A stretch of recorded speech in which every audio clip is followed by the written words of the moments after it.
প্রতি বছর ইফতারিতে বুন্দিয়ার এই আইটেমটি আমি বাসায় তৈরি করে থাকি। বাইরের অস্বাস্থ্যকর পরিবেশ থেকে কিনে না এনে ঝটপট করে বাসায় আমি এই বুন্দিয়াগুলো তৈরি করে নিই। চাইলে আপনারাও কিন্তু এভাবে তৈরি করে রেখে দিতে পারেন পুরো মাস জুড়ে। আর এই বুন্দিয়াগুলো তৈরি করা কোনো কঠিন ব্যাপার না, খুবই সহজেই ঝটপট করে বাসায় তৈরি করে নেওয়া যায়। তো বুন্দিয়া তৈরি করার জন্য আমি প্রথমে একটি বড় সাইজের বাটি নিয়েছি। এর মধ্যে একটা ছোট বাটি দিয়ে 2 বাটির মতো বেসন নিয়ে নিচ্ছি।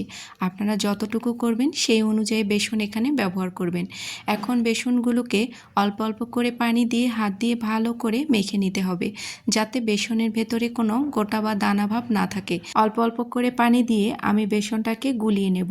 আর এই বেসনের ব্যাটারটা কিন্তু অনেক বেশি পাতলা বা অনেক আঠালো করা যাবে না, মিডিয়াম একটা টেক্সচারে ব্যাটার তৈরি করে নিতে হবে। তো ব্যাটারটা তৈরি হয়ে গেছে। তো দেখুন, এরকম করে হাত দিয়ে দেওয়ার পরে দেখবেন যে একটা দাগ কেটে যাচ্ছে, আবার কিছুক্ষণ পরে মিলিয়ে যাচ্ছে। তাহলে বুঝতে পারবেন যে বুন্দিয়ার ব্যাটার একদম রেডি। তো এটা তৈরি হয়ে গেছে। এখান থেকে আমি অল্প করে একটু আলাদা করে উঠিয়ে নিচ্ছি। আমি এখানে একটু কালার অ্যাড করে দেব। আপনারা চাইলে পুরোটা কিন্তু একই কালার তৈরি করে নিতে পারেন।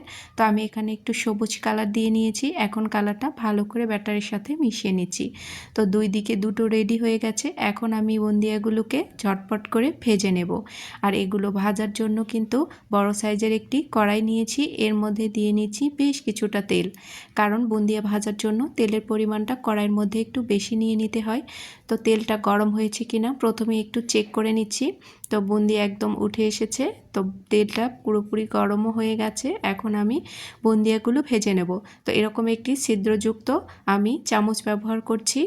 তো এখন আমি এই চামচের উপরে ব্যাটার দিয়ে দিচ্ছি, আর চামচটাকে আমি জাস্ট ধরে থাকবো তেলের উপরে। টপ টপ করে এই বুন্দিয়াগুলো পড়তে শুরু করবে।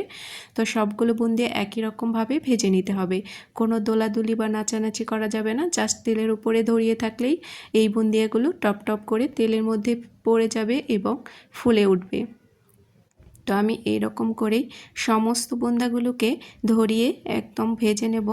বুন্দিয়াগুলো হয়ে গেছে। 30 সেকেন্ডের মতো এগুলোকে একটু নাড়াচাড়া করেই তেল থেকে উঠিয়ে নিতে হবে। এগুলো মুচমুচে করে আমি ভেজে নিয়েছি। তো দেখুন, বুন্দিয়াগুলো হয়ে গেছে। এগুলোকে তেল ঝরিয়ে উঠিয়ে নিতে হবে। তো একই রকমভাবে সবুজ কালারের যেই ব্যাটারটা রেডি করেছিলাম সেটাও আমি একই রকমভাবে ভেজে নেব। তো দেখুন, এই যে তেলের উপরে ধরে থাকলেই বুন্দিয়াগুলো টপ টপ করে পড়তে থাকবে আর গোল গোল হবে। আপনারা চাইলে নাড়াচাড়া করে যখন ভাজতে যাবেন তখন দেখবেন যে বুন্দিয়াগুলো লম্বাটে হয়ে যাচ্ছে বা সবগুলো একসাথে দলা পেকে যাচ্ছে। এরকম সব বুন্দিয়াগুলো একই রকমভাবে ভেজে নিয়েছি। তো একটা বড় প্লেটের মধ্যে আমি বুন্দিয়াগুলোকে নিয়েছি। তো এখন আমি এগুলোকে শিরায় ডুবিয়ে নেব আর বাকিটা রেখে দেব।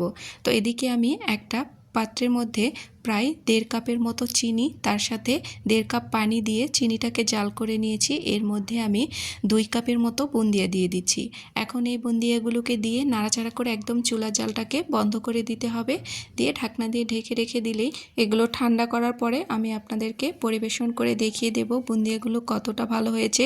এভাবে বাইরের অস্বাস্থ্যকর পরিবেশ থেকে বুন্দিয়া না কিনে এনে বাসায় কিন্তু ঝটপট করে তৈরি করে নিতে পারেন আমার মতো করে। চাইলে আপনারাও কিন্তু এভাবে তৈরি করতে পারেন। তো বুন্দিয়াগুলো একদম রেডি হয়ে গেছে। এখন এগুলোকে আমি সার্ভ করে নিচ্ছি। তো দেখুন, বুন্দিয়াগুলো দেখতে কিন্তু অনেকটা সুন্দর হয়েছে আর খেতেও মনে হয় বেশ ভালোই লাগবে। আল্লাহ হাফেজ। এই পর্যন্তই, আবারও দেখা হবে। আল্লাহ হাফেজ। আসসালামু আলাইকুম।